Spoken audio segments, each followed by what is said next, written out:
Why is one of the biggest bridges connecting the US and Canada owned by a single family instead of the government, while this city's own mayor once ran it from a prison cell? Welcome to 71 Dumbest Things About Detroit that locals actually defend, where we expose real history like a subway that got fully funded, built, then abandoned underground, alongside myths locals still swear are true, like thinking Detroit invented pizza. We're revealing which insane stories actually happened, and which are just Motor City legend. So hit subscribe before we reveal the truth. 1. Presidents once walked through its grand halls, yet decades later scrappers were the only ones still showing up. Michigan Central Station stood empty for 30 straight years. Its marble floors cracked, its windows shattered, and its copper wires ripped out for scrap money. Photographers loved sneaking in for eerie ruin shots, while city officials just shrugged at it. Locals joked it was Detroit's giant haunted mansion downtown. Then Ford Motor Company swooped in, bought the wreck, and poured serious money into rebuilding it into a shiny tech hub. Detroit turned its saddest landmark into its proudest comeback story. 2. Streetlights going dark across an entire American city sounds like a horror movie, but for Detroit, it was simply reality. In 2013, Detroit made history by becoming the largest American city ever to file for municipal bankruptcy, owing nearly $20 billion it simply did not have. Retirees panicked over pensions artwork at the DIA was almost auctioned off, and national news treated Detroit like a cautionary tale. Yet locals still argue it was the reset button the city desperately needed. Instead of collapsing completely, Detroit clawed its way back out faster than most experts ever predicted possible. 3. Bulldozers once tore through one of Detroit's most vibrant black communities without asking a single resident for permission. Black Bottom and Paradise Valley were packed with jazz clubs, black-owned businesses, and generations of family homes before the city flattened them to build the I-375 freeway. Musicians lost their stages, families lost their streets, and an entire cultural hub vanished almost overnight in the name of progress. Longtime Detroiters still bring it up at family dinners decades later. Today, there's a real push to rebuild something meaningful on that same scarred stretch of land. 4. One single wealthy family controls the only bridge connecting an entire American city to another country. The Ambassador Bridge linking Detroit to Windsor, Canada, is privately owned, not government-run, which honestly baffles most people who hear it for the first time. Truckers rely on it daily for cross-border shipping, while politicians have fought for years to build a public alternative nearby. Locals half joke that one guy basically taxes international trade from his own pocket. It remains one of Detroit's strangest and most stubbornly defended pieces of infrastructure history. 5. Nearly 1.5 million people simply disappeared from one American city over just a few decades. Detroit's population collapsed from 1.8 million residents down to under 700,000, making it one of the steepest population declines any major U.S. city has ever recorded. Factories closed, families fled to the suburbs, and entire blocks emptied out block by block year after year. Empty schools, empty churches, and empty houses became the new normal across huge stretches of the city. Locals still debate whether the bleeding has finally stopped or if Detroit is still quietly shrinking today. 6. Most Americans assume Canada always sits north of the entire United States, and Detroit proves that assumption spectacularly wrong. Detroit actually sits farther north than Toronto, Canada, which throws off pretty much everyone who hears it for the first time. Locals love using this fact to win random bar arguments and confuse out-of-towners on road trips. Geography teachers even use Detroit as their favorite trick question example in classrooms nationwide. It's a tiny fact, but it never fails to make people pull out their phones to double-check the map. 7. A sitting mayor once ran his own city while secretly running from the truth about his own corruption. Kwame Kilpatrick was eventually sentenced to federal prison after scandals involving bribery fraud and a cover-up that stretched across his time in office. Detroiters watched their own leader go from confident press conferences to courtroom testimony and eventually a lengthy sentence. The scandal became a national punchline and a local embarrassment that still gets brought up constantly. Yet some longtime residents still defend pieces of his legacy while shaking their heads at how it all unraveled. 8. Saving a bankrupt city's pensions and its priceless art collection at the exact same time sounded completely impossible to most experts. Detroit's so-called grand bargain pulled together. Foundation money, state funding, and private donations to protect retiree pensions, while keeping the Detroit Institute of Art's collection from being auctioned off piece by piece. Negotiators worked around the clock, convinced they were about to lose either the art or the pensions, or possibly both. Instead, they pulled off a rescue plan almost nobody thought could actually work. Locals still call it one of the wildest financial saves in American city history. 9. An $800 loan somehow turned into one of the most influential record labels in American music history. Berry Gordy borrowed that modest amount in 1959 and built Motown Records right there in Detroit, launching artists who would reshape pop and soul music for generations. Session musicians worked around the clock inside a small house nicknamed Hitsville, USA, cranking out chart-topping records on tight budgets. Stars walked in as unknowns and walked out as legends thanks to Gordy's relentless vision. Detroit still proudly wears its Motown crown as one of its greatest cultural exports ever. 10. A brand new subway system was actually funded and partially built beneath Detroit before the entire project mysteriously vanished. Construction crews broke ground in the 1970s with real federal money backing a genuine underground transit system for the city. Then funding dried up, priorities shifted, and the project was abandoned mid-construction, leaving tunnels and plans buried both literally and politically. Detroit ended up with the People Mover, instead a much smaller elevated loop that barely covers downtown. Locals still wonder what the city might look like today if that subway had actually been finished. 11. A downtown train loop was built to move thousands of people, yet somehow it barely connects to anywhere they actually want to go. Detroit's People Mover circles above downtown on elevated tracks passing near office buildings and casinos, but skipping major neighborhoods and residential areas entirely. Critics have mocked it for decades as an expensive, scenic ride rather than real transit. Locals still hop on anyway, either out of nostalgia or because the views over downtown are honestly pretty great. It remains one of the most affectionately mocked transportation systems in the entire country. 12. A skyscraper built to celebrate a struggling city was designed almost like a fortress bracing for an attack. The Renaissance Center went up with inward-facing walls and limited street-level windows, largely out of fear tied to the unrest and riots of the era. Architects prioritized security over openness, creating a building that critics say practically turns its back on the city around it. Visitors still get lost trying to find an actual entrance from the street. Locals joke that the Renaissance was designed to keep Detroit out rather than welcome it in. 13. One single night every October turned Detroit into a citywide blaze that firefighters simply couldn't keep up with. Devil's Night saw hundreds of abandoned buildings deliberately set on fire year after year the evening before Halloween, creating an eerie tradition of destruction across entire neighborhoods. Firefighters worked around the clock while residents braced themselves each fall, dreading what the night might bring. Community patrols eventually formed just to walk the streets and prevent fires before they started. Locals still talk about Devil's Night as one of the strangest chapters in the city's history. 14. An entire American city once went dark at night simply because it couldn't pay its own electric bill. Detroit's streetlights burned out block by block over several years, with the city unable to afford repairs or replacement fast enough to keep up with the failures. Entire neighborhoods sat in total darkness after sundown, forcing residents to rely on porch lights and car headlights just to see. Crime concerns spiked while the city scrambled for funding to fix the crisis. Locals still remember driving home through pitch-black streets that used to be fully lit downtown. 15. A hot dog topped with chili turned into one of the fiercest food rivalries in American history, and Detroit refuses to back down. Locals insist the Coney Dog actually originated in Detroit, not New York, pointing to Greek immigrant-owned diners that opened downtown in the early 1900s, serving the now iconic chili-topped hot dog.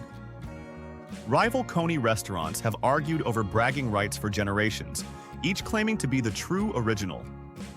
Tourists get pulled into the debate the moment they order lunch downtown. Detroiters treat their Coney Dog loyalty almost like a badge of civic pride. 16.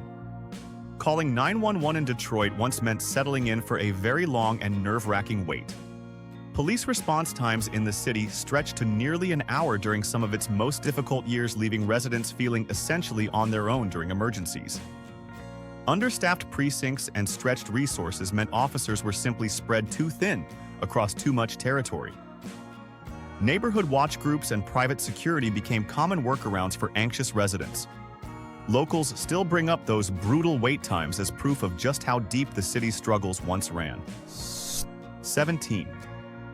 An abandoned street corner became a full-blown art installation that the city repeatedly tried and failed to tear down. The Heidelberg project transformed vacant houses and empty lots into a colorful outdoor art display covered in polka dots, stuffed animals, and painted numbers created by artist Tyree Guyton.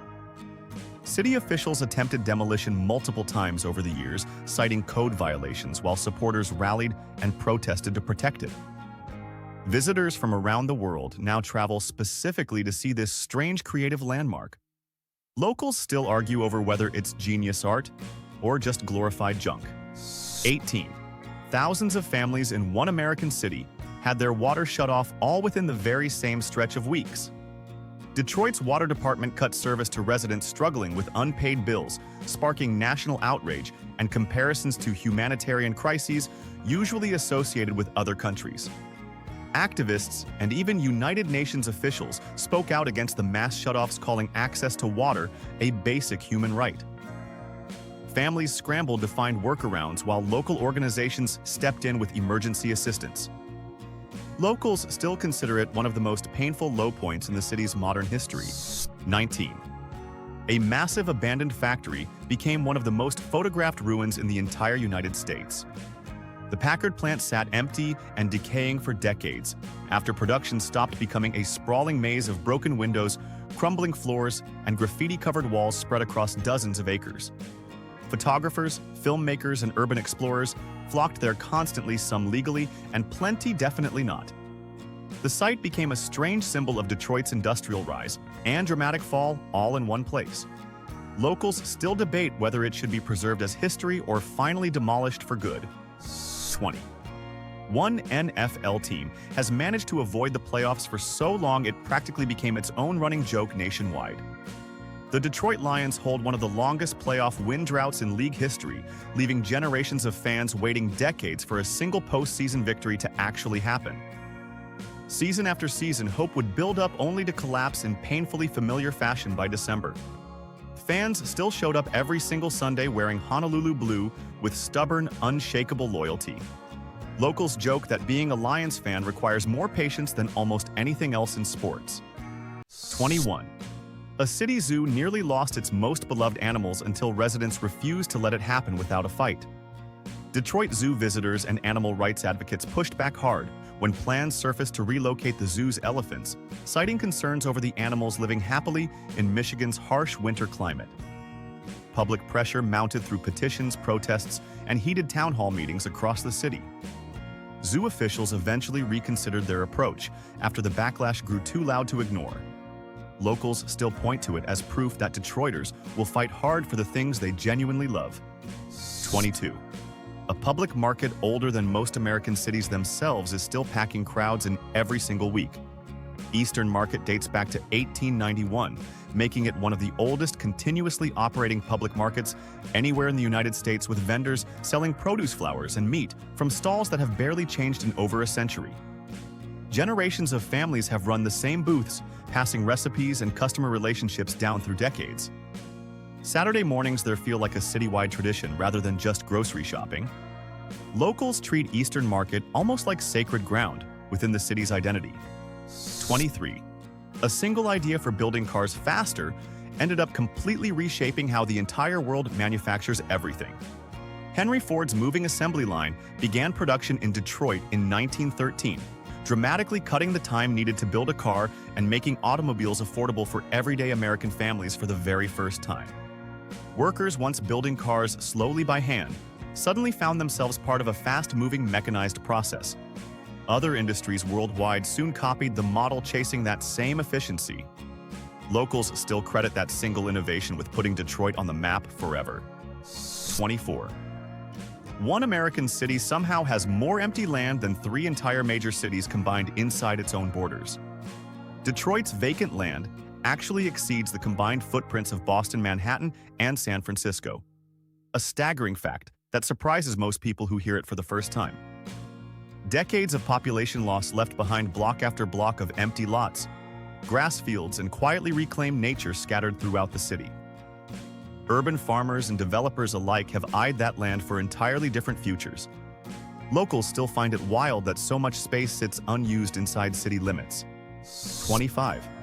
A genre of music now played in clubs worldwide was actually born inside dark basements during one of Detroit's toughest economic stretches. Techno music emerged from Detroit as young black musicians experimented with synthesizers and drum machines, creating a raw electronic sound that reflected the city's industrial decline and resilience all at once.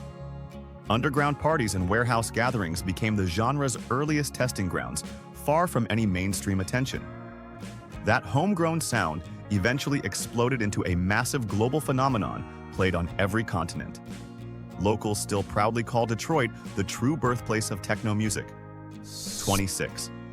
A basketball team's entire identity comes straight from the very industry that built the city around it. The Detroit Pistons take their name directly from automotive pistons, a nod to the city's deep manufacturing roots and its long-standing identity as the Motor City. The name has stuck through championships, rebuilding years, and everything in between for decades. Fans wear it proudly, knowing exactly what it represents beyond just basketball. Locals see the Pistons name as one more reminder that Detroit and cars are practically inseparable. 27. An entire generation of students in one major American city struggled just to read at a basic level. Detroit public schools once posted some of the lowest literacy scores anywhere in Michigan, sparking serious concern among parents, educators, and state officials watching the numbers year after year.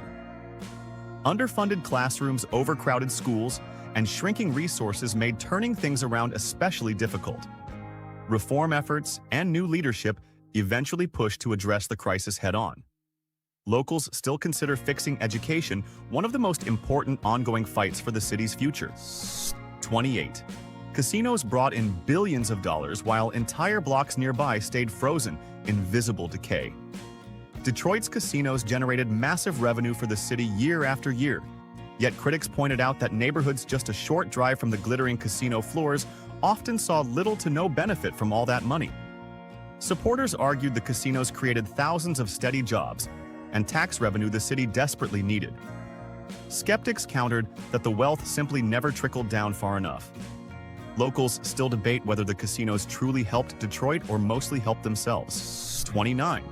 A stunning skyscraper named after one of Detroit's most famous families nearly got flattened just to make room for parked cars. The Fisher Building once dominated the city skyline under the wealthy Fisher family, known for its ornate architecture and gold detailing, yet it faced serious demolition threats decades later when the surrounding area declined. Preservationists fought hard to save it, arguing its history and craftsmanship were simply irreplaceable. The building eventually survived and later saw renewed investment and restoration efforts. Locals still call it one of Detroit's most beautiful architectural treasures. 30. A giant tire sitting beside a highway serves absolutely no practical purpose, yet everyone still recognizes it instantly. The Uniroyal Tire along I-94 stands several stories tall purely as a roadside landmark with zero actual function beyond nostalgia and name recognition for passing drivers. Originally built for a World's Fair decades ago, it eventually found a permanent home right off the freeway. Generations of road trippers have snapped photos beside it purely for the novelty. Locals consider it one of Detroit's most beloved and completely pointless landmarks. 31. A square-shaped pizza with crispy caramelized edges has locals ready to defend it against any other style in America. Detroit-style pizza features a thick rectangular crust, crispy cheese edges, and sauce often ladled on top, rather than underneath, creating a completely different eating experience than the usual round pie. Bakeries originally used industrial steel pans meant for auto parts to bake the very first versions decades ago. That quirky origin story only adds to its charm. Locals treat their square pizza with the same fierce pride they reserve for their sports teams. 32. A city flag exists that almost nobody living there could actually describe from memory if asked on the spot. Detroit's official flag is packed with intricate symbolism, including Latin mottos, flames, and imagery representing the city's devastating 1805 fire and its subsequent rebirth from the ashes. Despite flying above municipal buildings for generations, most residents would struggle to sketch it accurately without looking it up first. Local trivia nights love using it as a stumper question. Locals still find it funny that their own flag is basically a citywide mystery. 33. Hollywood loved filming apocalyptic disaster movies in one American city without needing to build a single fake set. Detroit's abandoned skyscrapers, crumbling factories, and empty streets made it a favorite backdrop for films depicting ruined futuristic cityscapes, since the decay already looked exactly like what directors wanted. Production crews saved massive amounts of money simply filming real locations instead of constructing elaborate sets from scratch. Locals sometimes felt conflicted watching their real struggles turned into cinematic entertainment. Detroiters still have mixed feelings about their city becoming Hollywood's go-to-ruin porn location. 34. Massive stretches of land inside one American city are owned by a government agency instead of actual everyday residents. Detroit's land banks control large tracts of vacant property throughout the city, acquired through tax foreclosures and abandonment over many difficult decades of decline. Officials use these land banks to eventually resell, demolish, or repurpose properties for future development projects. Critics argue the process moves painfully slowly, while supporters say it prevents chaotic, unregulated land grabs. Locals still watch closely, wondering what will eventually happen to all that quietly held land. 35. A stone statue downtown gets dressed up in actual sports jerseys every single time a local team wins big. The Spirit of Detroit statue, standing proudly outside City Hall, gets fitted with oversized custom jerseys whenever the Pistons, Tigers, Red Wings, or Lions capture a championship or major playoff moment worth celebrating.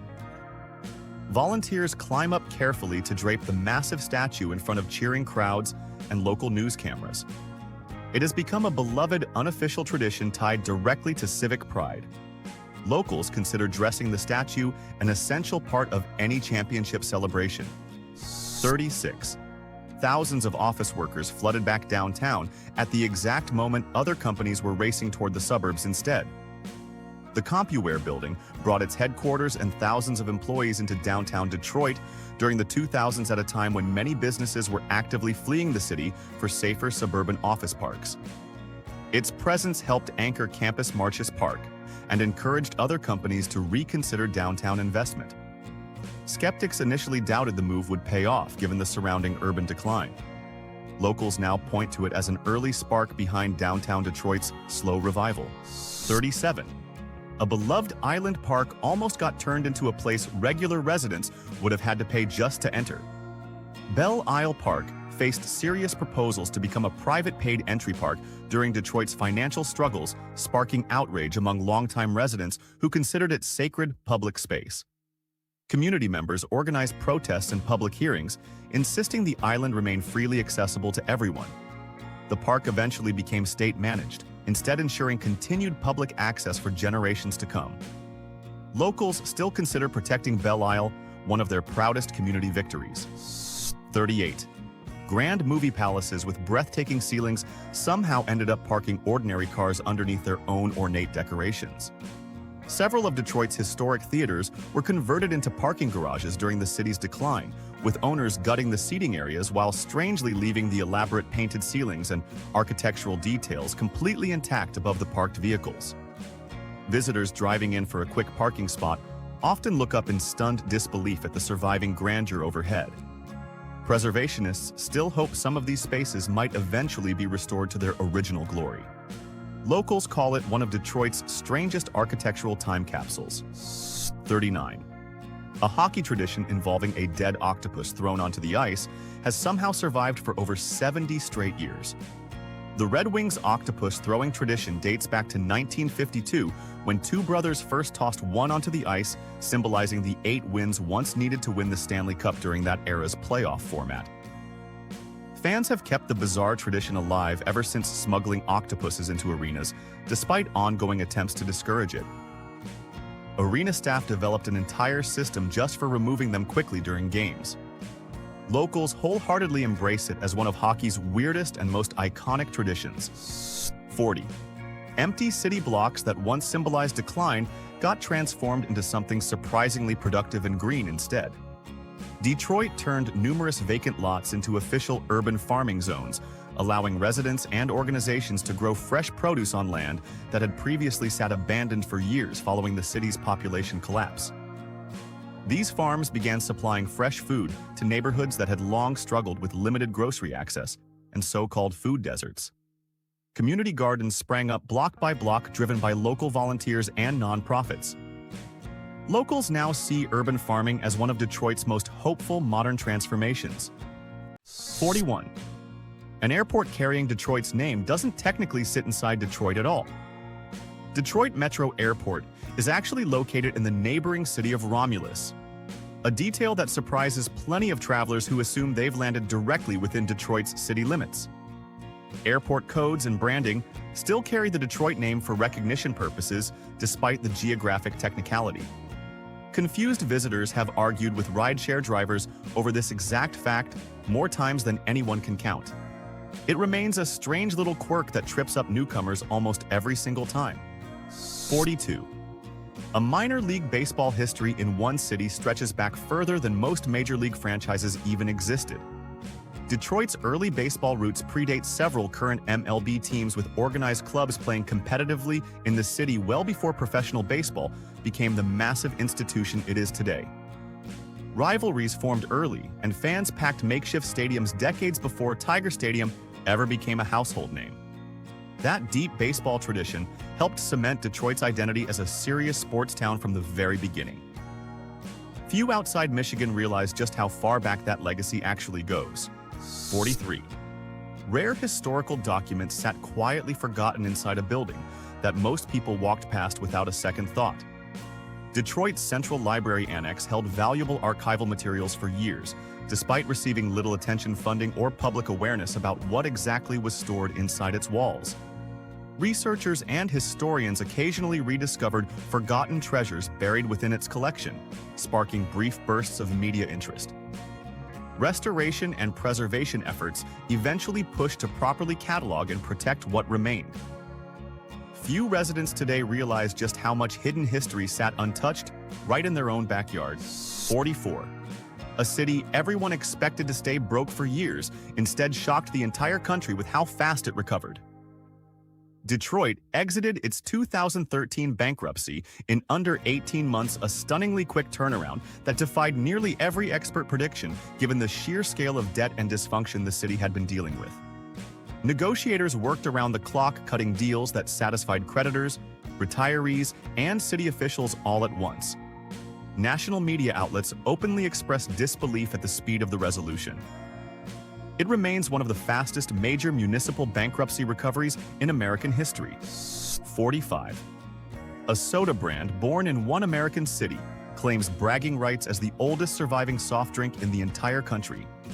Vernors ginger ale was invented in Detroit back in 1866, with its distinctive spicy kick coming from an aging process the original creator stumbled upon almost by accident before heading off to war. Generations of Michigan families grew up treating Vernors as their go-to remedy for upset stomachs and cold winter days alike. Its loyal fan base still defends it fiercely against national soda giants. That deep-rooted regional loyalty has kept the brand alive for well over a century. 46. A riverfront view that should have been the city's crown jewel sat completely blocked off from the public for decades. Detroit's riverfront remained heavily industrial for generations, lined with factories, warehouses, and private docks that left ordinary residents with almost no direct access to their own waterfront along the river. City planners eventually pushed hard for redevelopment, tearing down barriers and building public walkways, parks, and green space along the water. That transformation became one of the most celebrated urban renewal projects in recent memory. Visitors today often can't believe the riverfront was ever closed off at all. 47. Photographers turned Detroit's decay into a global art trend that plenty of residents found deeply uncomfortable to watch unfold.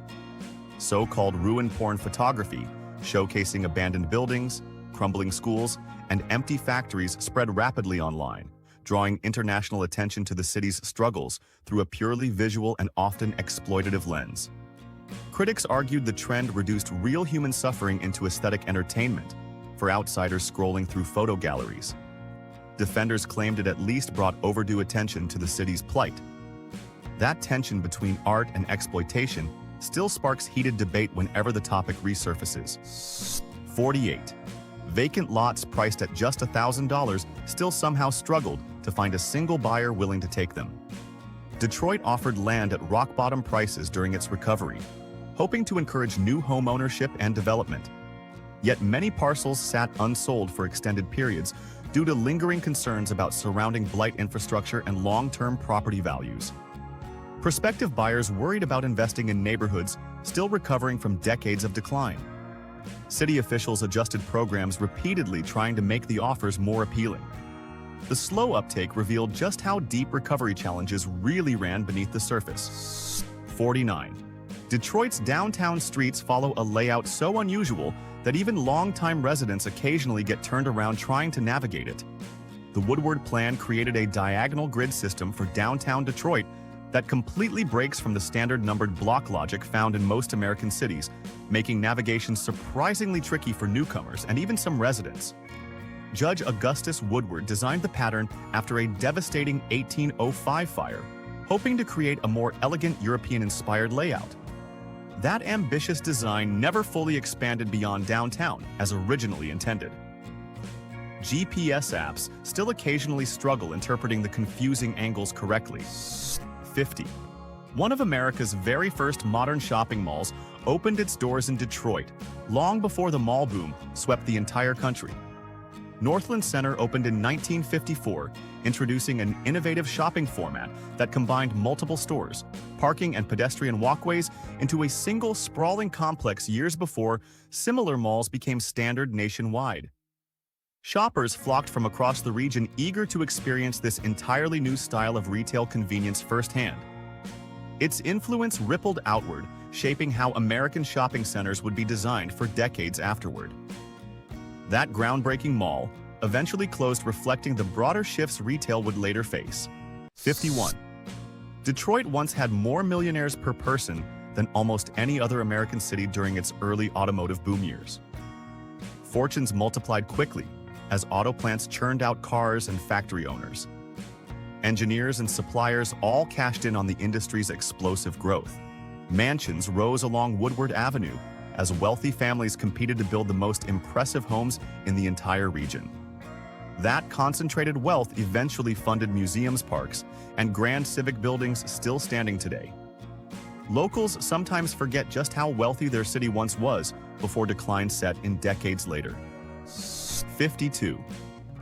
A restored freighter pilot house sits inside a museum on an island. Most visitors don't expect to hold something so massive. The Dawson Great Lakes Museum on Belle houses an actual pilot house, salvaged from a real freighter, giving visitors a rare hands. On look at maritime history connected to Detroit's industrial past. Exhibits trace the city's deep relationship with Great Lakes shipping, which once moved iron ore, coal, and countless other raw materials through its busy waterways. School groups regularly tour the museum, learning about a side of Detroit's economy many never consider. It remains a quiet gem tucked away on Belle. 53. Freeway construction sliced straight through several Detroit neighborhoods, leaving communities physically divided in ways that still linger today. Highway planners in the mid-20th century routed major freeways directly through established residential areas, displacing families and severing streets that had once connected tightly knit communities for generations. Businesses lost customers overnight as foot traffic patterns completely changed once the highways went in. Some neighborhoods never fully recovered their original character or population after being split apart. Urban planners today often cite Detroit as a textbook example of freeway construction gone wrong. 54. Detroit's Book-Cadillac. Hotel once held the title of tallest hotel in the entire world before falling into decades of neglect. The hotel sat completely empty for more than 20 years, its grand lobby and ballrooms gathering dust, while the building slowly deteriorated behind boarded-up windows downtown. Preservationists fought hard to keep it from facing demolition, arguing its architectural significance was simply too important to lose.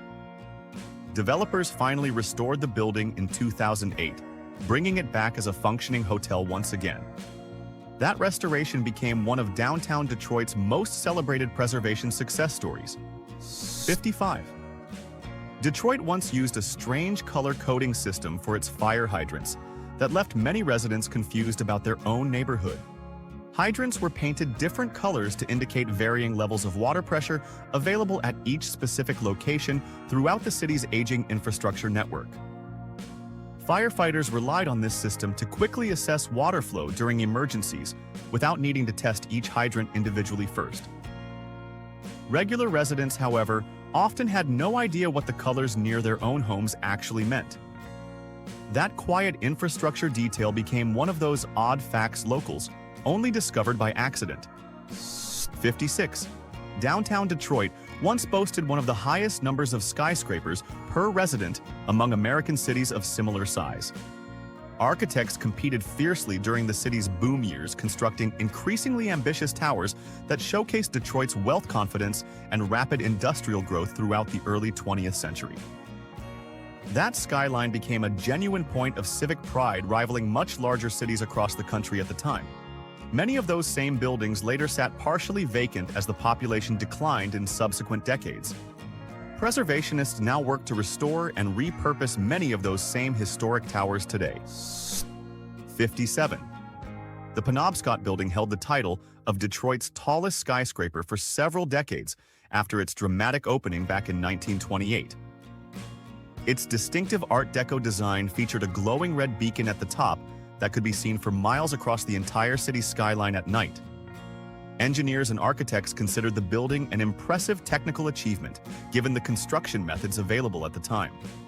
Office workers and visitors alike marveled at its ornate lobby and towering presence downtown for generations afterward. The building still stands today as a proud reminder of Detroit's architectural ambition. 58. Jaywalking laws technically exist across Detroit, yet pedestrians routinely cross busy streets without much concern about facing any real consequences. Wide roads and light traffic in many parts of the city have made jaywalking feel almost normal, rather than risky for residents going about their daily routines.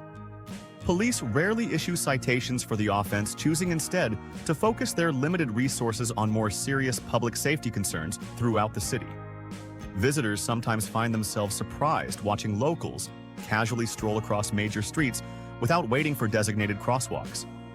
That casual approach has simply become part of everyday city life. 59. The Guardian Building earned its nickname the Cathedral of Finance thanks to an interior so ornate it resembles a place of worship.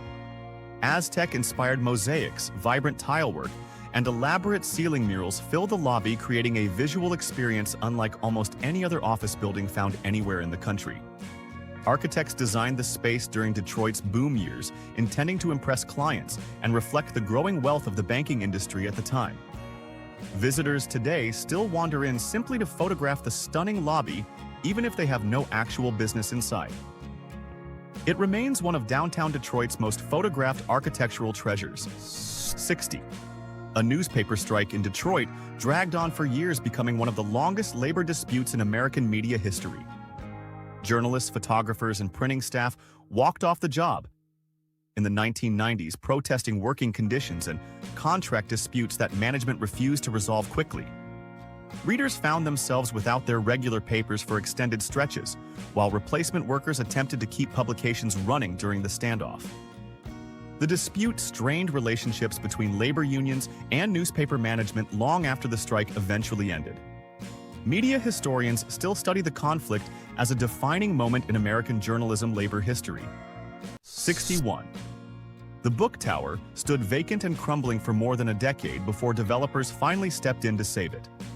Chunks of decorative facade occasionally broke loose and fell to the sidewalk below, prompting the city to install protective scaffolding around the entire structure for public safety.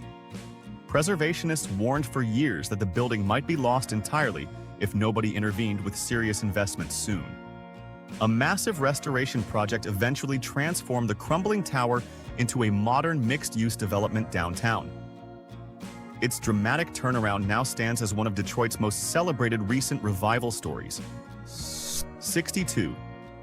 Hudson's department store once ranked as the second largest store in the entire United States before finally closing its doors in 1983. Shoppers traveled from across the region to browse its many floors filled with clothing, furniture, toys, and everything else a growing family might need. Generations of Detroiters have fond childhood memories of visiting Hudson's during the holidays to see elaborate window displays and meet Santa Claus. Its closure marked a painful symbolic moment reflecting broader changes happening throughout downtown retail at the time. Longtime residents still speak about Hudson's with genuine nostalgia, decades after it disappeared. 63. Bringing down the massive Hudson's building required one of the largest single-building demolitions ever recorded in American history. Engineers packed the structure with explosives in 1998 before crowds gathered downtown to witness the dramatic implosion firsthand from a safe distance. Dust and debris billowed for blocks as the once towering department store collapsed into rubble within mere seconds. News crews from across the country covered the spectacle, treating it almost like a strange civic event, rather than simple demolition. Many residents still describe exactly where they were standing when the building finally came down. 64. Grand Circus Park traces its origins back to Judge Woodward's original 1805 redesign of Detroit, following a fire that leveled much of the young city. Woodward envisioned wide boulevards and generous public parks, inspired partly by European city planning he admired from his travels abroad. The park eventually became a central gathering space, anchoring the surrounding theater district and downtown business corridor for generations afterward. Fountains, statues, and seasonal decorations have transformed the space countless times, while its basic layout has remained remarkably consistent. Detroiters still gather there today for concerts, protests, and everyday relaxation downtown. 65. The Motor City nickname actually traces back further than most people assume, predating Henry Ford's eventual dominance over the entire automotive industry. Early automotive pioneers were already experimenting with engines and vehicle designs across Detroit workshops in the early 1900s, well before Ford's assembly line reshaped everything. Dozens of small automakers competed fiercely during those formative years, hoping to strike it rich in this brand new industry. Many of those early companies eventually failed or merged, while a handful grew into the giants recognized worldwide today. That scrappy competitive history helped cement Detroit's identity long before Ford became a household name. 66. Detroit's Masonic Temple holds the impressive distinction of being the largest Masonic building anywhere in the entire world. The massive structure houses multiple theaters, ballrooms, and meeting halls all under one sprawling roof, spanning an enormous footprint downtown. Construction stretched across several years during the 1920s, as costs ballooned well beyond what organizers had originally budgeted for the ambitious project. Concerts, touring Broadway productions, and private events now regularly fill its historic auditoriums throughout the year. Few visitors realize just how massive and architecturally significant the building truly is until they step inside. 67. An abandoned railway line running through Detroit found new purpose as a scenic pathway, connecting several neighborhoods together. The Dequindre Cut was converted from a former Grand Trunk rail corridor into a paved greenway featuring walking paths, bike lanes, and vibrant murals painted along its concrete walls. Commuters, cyclists, and joggers now use the corridor daily to travel between downtown Eastern Market and the Riverfront without dealing with car traffic. Local artists continue adding new murals, giving the pathway an ever-changing outdoor gallery feel. That creative transformation turned forgotten industrial infrastructure into one of the city's most popular recreational spaces. 68. Henry Ford once called Detroit's Boston-Edison neighborhood home, living among fellow business leaders and prominent families during the city's early boom years. Grand historic mansions still line the tree-covered streets, showcasing architectural styles ranging from colonial revival to Tudor. influenced designs built for the era's wealthiest residents. The neighborhood eventually became a protected historic district, ensuring many of these impressive homes would survive decades of citywide decline elsewhere. Current residents take considerable pride in maintaining the original character and craftsmanship found throughout the area. Walking tours regularly highlight Ford's former residence as a major historical attraction. 69. The Whitney Restaurant occupies a stunning mansion, originally built in 1894, for a wealthy lumber baron who wanted his home to impress everyone who visited. Much of the original decor, woodwork, and stained glass windows remain intact, giving diners a genuine glimpse into Detroit's Gilded Age wealth while they eat dinner. Rumors persist among staff and regulars that the mansion might even be haunted, adding an extra layer of intrigue to the dining experience. Visitors often spend as much time admiring the architecture as they do enjoying their actual meal. That combination of history and mystery keeps the restaurant a popular destination decades later. 70. National media outlets love praising Detroit's comeback story, yet plenty of residents argue that narrative glosses over neighborhoods still waiting for meaningful investment. Downtown and Midtown have seen genuine revitalization, with new businesses, restored buildings, and growing foot traffic, attracting outside attention and investment dollars. Meanwhile, residential neighborhoods just a few miles away continue struggling with vacant homes, limited services, and infrastructure that has never fully recovered. Community advocates push back hard against headlines suggesting the entire city has bounced back equally. That gap between downtown success and neighborhood reality remains one of Detroit's most debated ongoing issues. 71. Corktown holds the distinction of being Detroit's oldest surviving neighborhood, settled by Irish immigrants, arriving in the 1830s, seeking new opportunities across the Atlantic. Modest row houses and small businesses sprang up quickly as the community grew into a tight-knit enclave centered around shared culture and mutual support among newcomers. The neighborhood weathered economic shifts, industrial decline, and population loss, while somehow maintaining much of its original architectural character throughout the decades. Recent years have brought renewed investment, with trendy restaurants and new developments moving in alongside longtime residents. Corktown today blends its historic immigrant roots with an increasingly modern, revitalized identity. Detroit keeps proving that the dumbest-sounding facts often hide the most fascinating stories.